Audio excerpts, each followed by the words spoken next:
महा टीपीसीच्या YouTube चॅनलवर आपलं स्वागत आहे. आपण पाहत आहात पुणे डीपी मधल्या बीडीपी आणि HTSS झोनच्या मुद्द्यावरची आमची विशेष मालिका. मागच्या 2 भागांमध्ये आपण पाहिलं की HTSS झोनचा नेमका मुद्दा काय आहे, त्याचा इतिहास काय आहे. आजच्या या 3ऱ्या भागात आपण एका खूप महत्त्वाच्या टप्प्यावर बोलणार आहोत. HTSS झोनचं रूपांतर बीडीपी आरक्षणामध्ये का आणि कसं झालं, म्हणजे त्यामागे लोकांचा असंतोष होता, 2 वेगवेगळ्या समित्या नेमल्या गेल्या, त्यांच्या शिफारसी आल्या, त्यावर पुन्हा प्रतिक्रिया उमटल्या आणि मग शेवटी सरकारने एक अंतिम निर्णय घेतला. आज आपण ही सगळी प्रक्रिया सविस्तरपणे समजून घेणार आहोत. चला तर मग या सगळ्या प्रक्रियेचा सखोल आढावा घेऊया. तर सुरुवातीला म्हणजे जेव्हा विकास आराखड्यात HTSS झोनला बीडीपी आरक्षण म्हणून प्रस्तावित केलं गेलं, तेव्हा लोकांमध्ये खूप असंतोष पसरला, विशेषतः जे जमीन मालक होते त्यांच्यामध्ये. हो, आणि हा असंतोष, ही नाराजी इतकी तीव्र होती की सरकारला त्याची दखल घ्यावीच लागली. त्यातूनच सरकारने एक पाऊल उचललं. विकास आराखड्यातल्या 2 प्रमुख आरक्षणांबाबत, म्हणजे एक बायोडायव्हर्सिटी पार्क बीडीपी आणि दुसरं बायोटेक्नॉलॉजी व ॲग्रो बिझनेस झोन, यावर सूचना देण्यासाठी एक समिती स्थापन केली. हीच ती श्री गिरीश बापट यांच्या अध्यक्षतेखालील समिती, बरोबर? अगदी बरोबर. 5 आमदारांची ही समिती होती. पण गंमत म्हणजे ह्या समितीत नियोजन किंवा पर्यावरण शास्त्रातला एकही तज्ज्ञ नव्हता. खरंय, तज्ज्ञांचा अभाव होता. तरीही या समितीने फेब्रुवारी 2011 मध्ये जो अहवाल सादर केला तो खूप व्यापक आणि व्यावहारिक होता. त्यांनी जमिनीवरचं वास्तव मांडलं होतं. त्यांच्या प्रमुख शिफारसी काय होत्या? त्यांची पहिली आणि सगळ्यात महत्त्वाची शिफारस होती की ज्या जमिनींवर याआधीच विकासासाठी परवानग्या दिल्या आहेत, म्हणजे सरकारने किंवा महापालिकेने, त्यांना बीडीपी आरक्षणातून वगळा. आणि दुसरी शिफारस ही सामान्य माणसाच्या भावनेशी जोडलेली होती. समितीनं म्हटलं की अनेक लोकांनी आपली आयुष्यभराची कमाई वापरून घर बांधण्याच्या उद्देशानं इथे जमीन घेतली आहे.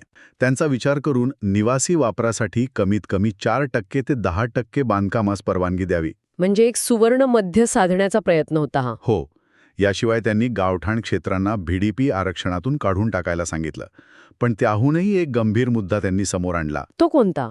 त्यांनी निदर्शनास आणलं की आरक्षणाच्या सीमा निश्चित करताना काही मोठ्या चुका झाल्या आहेत. अच्छा, म्हणजे नक्की काय झालं होतं? त्यांच्या मते सीडॅकच्या आधारे ज्या सीमा निश्चित केल्या त्यात काही त्रुटी होत्या.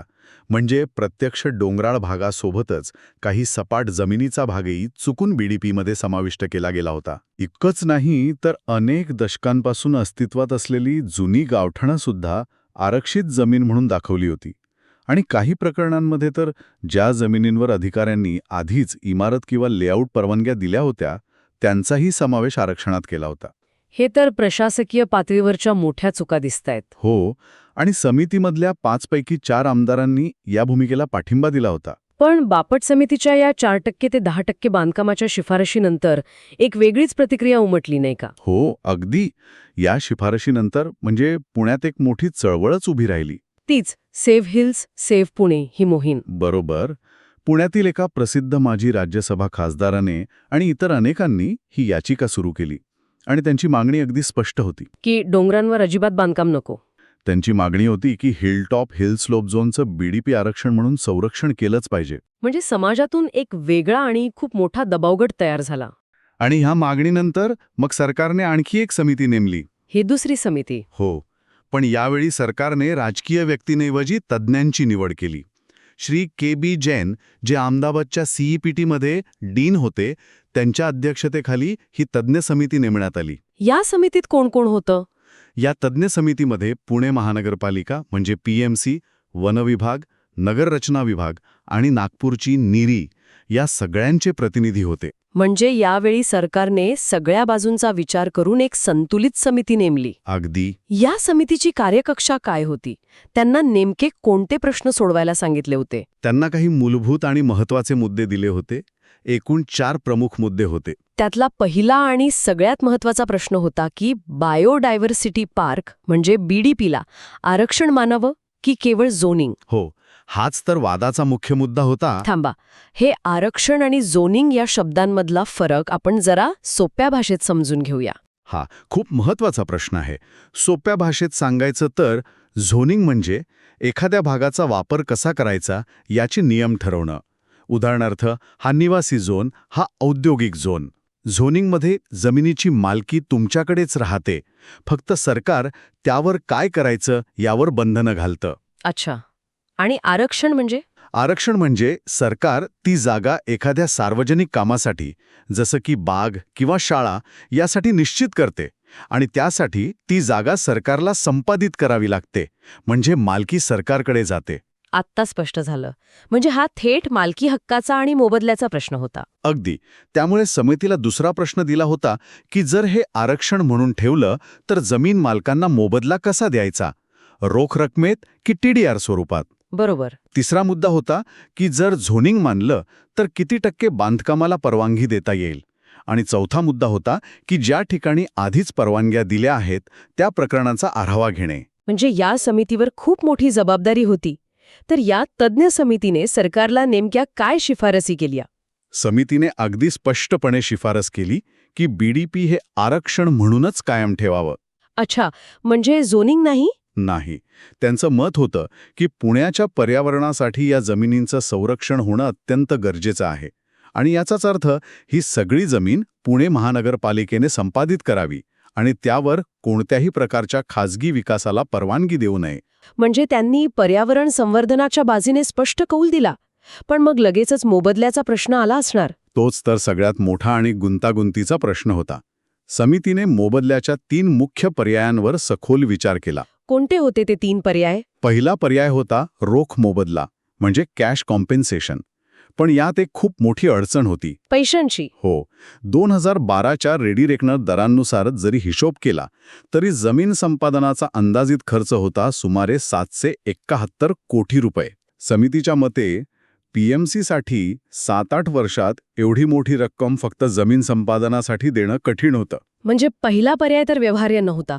मग दुसरा पर्याय काय होता? दुसरा पर्याय होता हस्तांतरणीय विकास हक्क, ज्याला आपण ट्रान्सफरेबल डेव्हलपमेंट राईट्स किंवा TDR म्हणतो. यात सरकार तुमच्याकडून प्रत्यक्ष पैसे देऊन जमीन घेत नाही, तर त्या बदल्यात तुम्हाला विकासाचे हक्क देतं.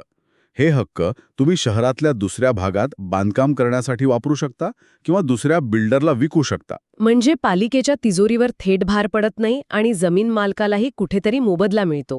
आणि तिसरा पर्याय होता जमिनीच्या बदल्यात जमीन, म्हणजे land in lieu of land.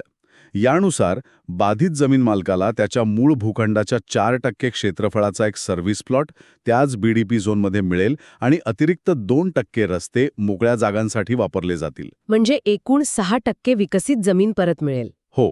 तर या 3ही पर्यायांपैकी समितीने कोणत्या पर्यायाची शिफारस केली? सगळ्या पर्यायांचं मूल्यांकन केल्यावर समितीने पर्याय क्रमांक 2 म्हणजे TDR हाच सर्वात व्यवहार्य उपाय म्हणून सुचवला. त्यांनी 6% TDRची शिफारस केली. 6%? हो. यामागे अशी अपेक्षा होती की या मोबदल्यामुळे जमीन मालक 1 वर्षाच्या आत स्वेच्छेने आपली जमीन सरकारला हस्तांतरित करतील. आणि यासोबतच त्यांनी बापट समितीप्रमाणेच ज्या जमिनींना आधीच विकास परवानग्या दिल्या आहेत त्यांना BDP आरक्षणातून वगळावं अशीही शिफारस केली. तर अखेर तज्ज्ञांच्या समितीने एक स्पष्ट दिशा दिली. BDP हे आरक्षण असेल आणि मोबदला TDRच्या स्वरूपात दिला जाईल. या शिफारसी आल्यानंतर सरकारने अंतिम निर्णय काय घेतला? जैन समितीच्या या तर्कशुद्ध शिफारसी सरकारने स्वीकारल्या आणि ऑगस्ट 2015 मध्ये सरकारने विकास आराखड्याचा हा अनेक वर्षांपासून अडकलेला भाग मंजूर केला. या निर्णयानुसार BDP आरक्षित जमिनींवर फक्त काही अत्यंत मर्यादित वापरांनाच परवानगी दिली. हे मर्यादित वापर कोणते होते? म्हणजे या जमिनींवर नेमकं काय काय करता येणार होतं? मुळात उद्देश हाच होता की या जमिनी नैसर्गिक अवस्थेत राहाव्यात. त्यामुळे मंजूर नियमानुसार फक्त शेती, बागायती वापर, वनीकरण आणि नर्सरी किंवा पार्क अशा गोष्टींना परवानगी होती. आणि बांधकामाचं काय? काही प्रमाणात तरी परवानगी होती का? बांधकाम जवळजवळ नाहीच्या बरोबर होतं. फक्त 2 प्रकारच्या बांधकामांना अगदी नाममात्र परवानगी होती. एक म्हणजे ऐतिहासिक संग्रहालय आणि दुसरं बायोडायव्हर्सिटी माहिती आणि संशोधन केंद्र. पण त्यासाठी खूप कडक अटी होत्या. काय होत्या त्या अटी? पहिली अट होती की हे बांधकाम फक्त सरकार किंवा पुणे महानगरपालिकेच्या मालकीच्या जमिनीवरच करता येईल, खाजगी जमिनीवर नाही. अच्छा. आणि दुसरी सर्वात महत्त्वाची अट होती FSIची, म्हणजे चटई क्षेत्र निर्देशांकाची. एकूण भूखंडाच्या जास्तीत जास्त 4% FSI आणि तेही स्टीलशिवाय तळमजल्याची रचना. फक्त 4% FSI म्हणजे 1000 चौरस फुटाचा भूखंड असेल तर फक्त 40 चौरस फुटाचा बांधकाम करता येईल. अगदी बरोबर. म्हणजे ती नावापुरतीच परवानगी होती. यावरूनच आपल्याला अंदाज येतो की हे निर्बंध किती कठोर होते. रस्त्यांसाठी सुद्धा 9 मीटरपेक्षा जास्त रुंदीला परवानगी नव्हती आणि तेही डोंगर न कापता. म्हणजे या संपूर्ण प्रक्रियेचा, या सगळ्या चर्चा आणि संघर्षाचा शेवट असा झाला की पुण्याच्या डोंगरांना BDP आरक्षणाचं एक कायदेशीर संरक्षण मिळालं. अगदी बरोबर. जनतेचा विरोध, बापट समितीच्या व्यावहारिक सूचना, पर्यावरणवाद्यांची मोहीम आणि शेवटी जैन समितीचा तज्ज्ञ अहवाल. या सगळ्या घुसळणीतून अंतिम परिणाम हा झाला की HTHS झोन BDP आरक्षण बनले, ज्यात TDR हे मोबदल्याचे मॉडेल स्वीकारले गेले आणि जमिनीच्या वापरावर अत्यंत कठोर निर्बंध घालण्यात आले. तर आज आपण पाहिलं की कशा प्रकारे जनतेच्या प्रतिक्रियेंमधून, 2 वेगवेगळ्या समित्यांच्या शिफारसींमधून आणि तज्ज्ञांच्या अभ्यासातून HTHS झोनचे BDP आरक्षणामध्ये रूपांतर झाले. हो, हा प्रवास खरोखरच शहराच्या नियोजनातील एक महत्त्वाचा आणि शिकण्यासारखा टप्पा आहे. निश्चितच. पण या कायदेशीर प्रक्रियेनंतर एक महत्त्वाचा प्रश्न उरतो. तो म्हणजे कागदावर जे ठरलं ते प्रत्यक्षात जमिनीवर उतरलं का? आणि हाच आपल्या पुढच्या भागाचा विषय आहे. पुढच्या भागात आपण या BDP जमिनीची आजची प्रत्यक्ष जमिनीवरची स्थिती काय आहे याबद्दल सविस्तरपणे पाहणार आहोत. पण जाता जाता एक विचार मनात येतो की TDR मॉडेलने पुण्याच्या डोंगरांना खरंच वाचवलं की विकासाचा दाब शहरातल्या दुसऱ्या एखाद्या भागात जो आधीच गर्दीने भरलेला आहे तिथे फक्त ढकलला गेला? हा विचार करण्यासारखा प्रश्न आहे. या संपूर्ण चर्चेवर तुमचं मत काय आहे हे आम्हाला कमेंट बॉक्समध्ये नक्की सांगा. अधिक माहितीसाठी आमच्या MahaTPC या टेलिग्राम चॅनलला नक्की जॉईन करा आणि या क्षेत्रातील अधिक माहिती आणि अपडेटसाठी चॅनलला सबस्क्राईब करा आणि बेल आयकॉन दाबायला विसरू नका. भेटूया पुढच्या भागात.